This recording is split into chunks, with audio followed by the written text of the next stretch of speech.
এই শালা, তোর এত বড় সাহস! তুই আজকে আমার সাথে যে কাজ করেছিস, একটা জানোয়ারও মানুষের সাথে এই কাজ করতে পারে না। তোর এত বড় সাহস!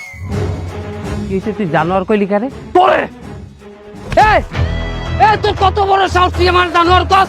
এই এই তুই আমার কলার ধরলি, তুই আমার কলার ধরলি, তোর এত বড় সাহস শালা! তোরে তো আজকে আরে আল্লাহ, তারা তুই মেরে দেবে! এই কে কোথায় আছে? বাঁচাও! বাঁচাও!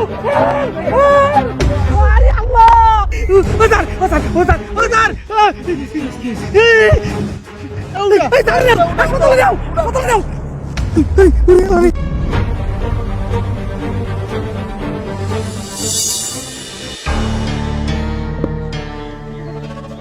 জ্ঞান ফিরছে, চোখ খুলছে। জ্ঞান ফিরছে, আলহামদুলিল্লাহ।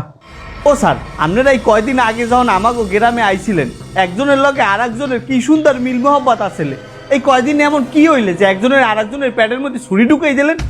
ও আমার কোনো দোষ নেই, সব দোষ ওর। ও সব সময় আমার নামে বড় স্যারের কাছে ফোন দিয়ে ক্লিক লাগাতো, গুজব রটাতো, যার কারণে আমি এই কাজ করতে বাধ্য হয়েছি। দেখ, আমি এখানে আইসি পর হইতে আমি বড় সরের লগে কোনো সময় কথাই কই নাই। আমি তোর নামে কোনো ক্লিকই দিইনি তোর দেবে। তা তুই ক্লিক লাগাস নিয়ে, ক্লিক কি আসমানের চেয়ে বেশি আইছে নাকি? ক্লিকটা লাগালো কেটা? আমি জানি, এই ক্লিক লাগাইছে আজাদ ভাই। কি?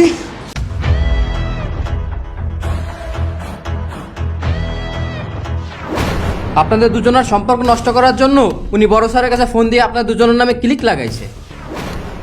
আর আপনার বিরুদ্ধে যে ওষুধ বিক্রয়ের যে অপবাদ দিছে, ওই ওষুধ বিক্রি করছে উনি নিজেই।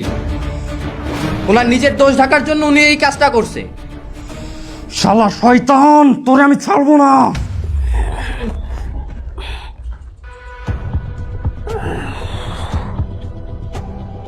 এখন এমন একটা যুগ, সবাই সবাই সমালোচনা করে, একজন আর একজনের কানে কথা কয়। আর সমালোচনা এমন একটা জিনিস, এটা আমাকে দ্বারা কেউ করলে এটা আমরা চোখ বুঝে বিশ্বাস করি জানি। আমরা মিডিয়াতে কও, আমরা মোবাইলের মধ্যে কও, খবরে কও, আমরা যা শুনি হেডেই আমরা বিশ্বাস করি। বিশ্বাস করিয়েই আমরা জাপাই পড়ি। আমি অনেক চিন্তা ভাবনা করিয়ে দেখলাম, আমাকে শহরের মানুষের চাইতে এই গ্রামের মানুষ অনেক সুখী আছে, অনেক ভালো আছে। কারণ এরা একজনের কথা আর একজনের কানে লাগায় না। আর লাগাইবি বা কেন? এরা তো কানেও শোনে না। আর ভুল হয়ে গেছে, আমি এই গুজবে কান দিয়ে তোর উপরে এত বড় একটা অন্যায় করে ফেলাইছি। তুই আমারে মাফ করে দিস। স্যার, আমার এইবার মতো মাফ করে দেন স্যার, আমি আমার ভুল বুঝতে পারছি। আর কোনোদিন স্যার এই কাজ করবো না স্যার আমি। ও ভাই, আপনাকে ওই পার্সোনাল কথা শেষ হইলে আমাকে একটু কন দি যে আপনারা একজন আর একজনের পেটে ছুরিটা হান্দাইলেন কেন?